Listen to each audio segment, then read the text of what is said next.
What's going on, everybody? It's Ricky with Videohomicide. Welcome back to another movie review slash recommendation. Today, we're going to go back to the year 2013 to take a look at a film directed by James Wan. That film is The Conjuring. I do have this movie on DVD. It's currently in my living room right now.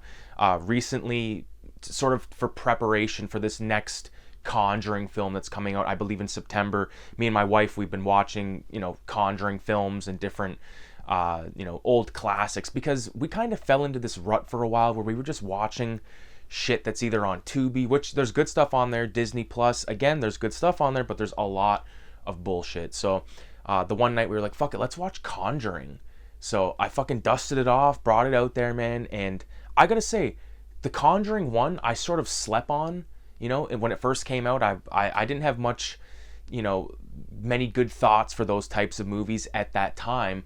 But as time went on and Conjuring 2 came out, and I thought that was really fucking awesome, prompted me to go back, rewatch the first Conjuring and some of the side projects like the Annabelle films, which I could take or leave. I'm in it for the legit Conjuring movies. Now, this first one starts off with our story about the Annabelle doll, which later gets made into its own series.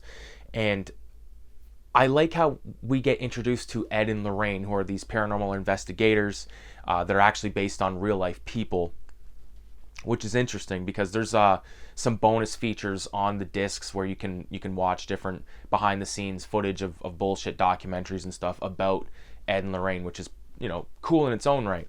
Now, this movie, although is a jump scare type of film, I still thoroughly enjoy it because I like the atmosphere, I like the environment, and I'm a sucker for that guy that's the dad. I don't know what his name is. It might be Ron Levinston, but he's the guy that was in Band of Brothers. He was the drunkard in Band of Brothers, and he was also in Office Space, directed by Mike Judge, which I absolutely love. So, whenever you get a movie and there's an actor like that I really like, I'm sort of biased to just sort of, at the very least, enjoy that character. Now, he plays a character, a type, like the dad from Amityville. Was it the dad from Amityville 2? Insert any haunted house type film. The father, he plays that character and does a good job. He's not he's good in the film, but he doesn't save the show. I think the people that save the show are the performances by this fucking sinister fucker that plays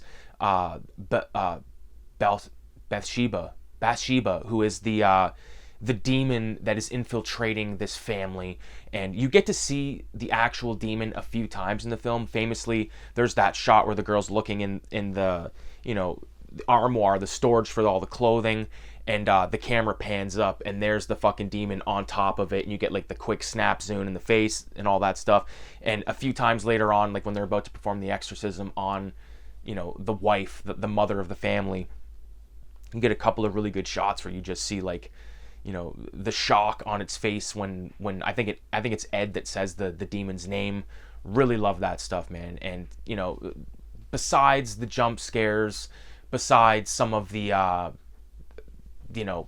common tropey bullshit, but at the same time, this movie sort of started some of its own predictable bullshit. Like you get a lot of these things where like a character will look this way and then look back, and then look this way, and then look back, and then look, the camera tilts over, and all of a sudden there's a demon, Valak, whatever the fuck. So there is a bit of that, but, I gotta hand it to James Wan because not only did he spearhead a whole new movement in horror film with Saw, he also did with Conjuring, he also did with those Insidious films.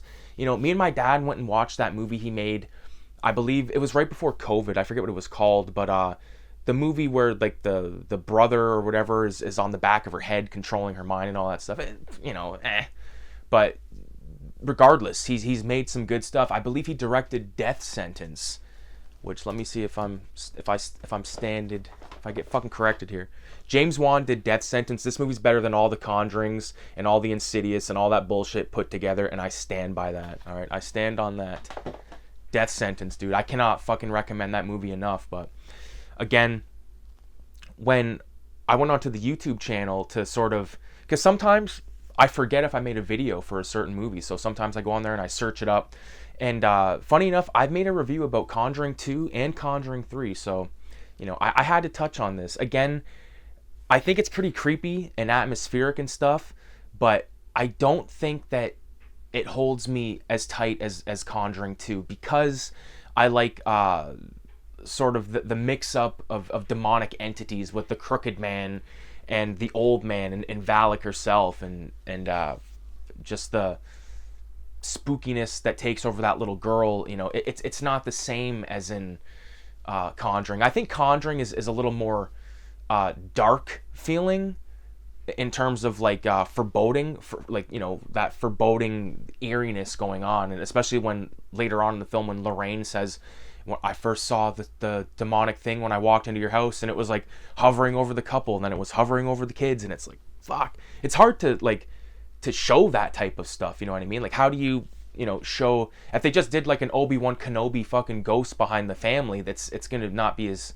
effective as just like this sort of haze of black fucking mist or fog, whatever it is. And, you know, will I be checking out the Annabelle films? I've seen at least 2 of them. Could give a fuck about them, really. I don't think Annabelle's like a good looking character either. I mean, it's a creepy old Victorian doll, but to me it doesn't hold a candle to the likes of Charles Lee Ray, the notorious Lakeshore Strangler.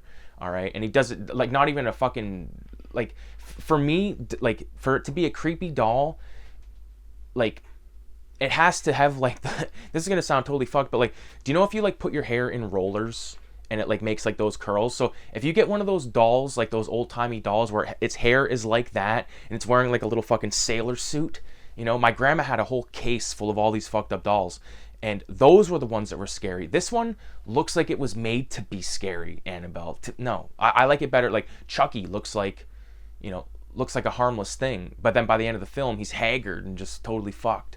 You know, it's like a guy that hasn't had a bath in a while. He hasn't shaved or bathed or anything. So again, with The Conjuring 1, if I had to pull out some of my favorite scenes, I like that scene with the sheriff character when he goes to investigate a sound or whatever it is, and he gets met by that ghost of like the maid or whatever. She's like, look what you made me do, with like the cut fucking wrists.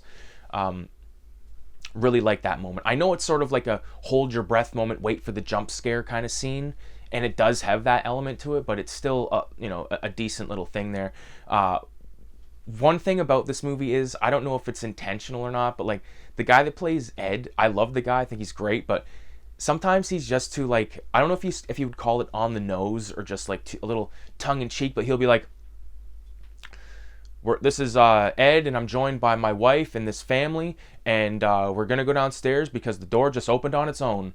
You know what I mean? or some bullshit like that. And it's all peppered throughout the film. It's like, I don't know what's worse, the demons or whatever, and then the wife goes, the demons, and I'm just like, fuck, here we go. You know, and I like the use of all the, you know, paranormal tools, you know what I mean, like the use of that UV ray. Like, did they do much of that in Conjuring 2? I don't seem to recall that. I know they used I think they used some of the photo type shit, and again, going back to Conjuring 2, that scene where the little girl gets stuck in that room, and then the mom looks through the crack in the door, and then you see the old man's face in there. Like, that is creepy, and it wasn't exactly a jump scare, you know. And these movies are sort of, you have to expect it, I guess, in modern horror, but, you know, I thought it was like spaced out enough. I wasn't going, oh, for fuck's sakes, every 10 minutes. Like, I just recently watched the 2 It remakes, Chapter 1 and 2.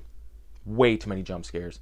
Way too many fucking jump scares and way too many stupid things happening. And again, we watched It, the first, like, 1990s It today. Still love that film, and I still stand by the kids way fucking more scared. They come across as scared. They don't come across as like, you know, like they got a fucking joke to say in the back of their mouth, like, constantly through the film.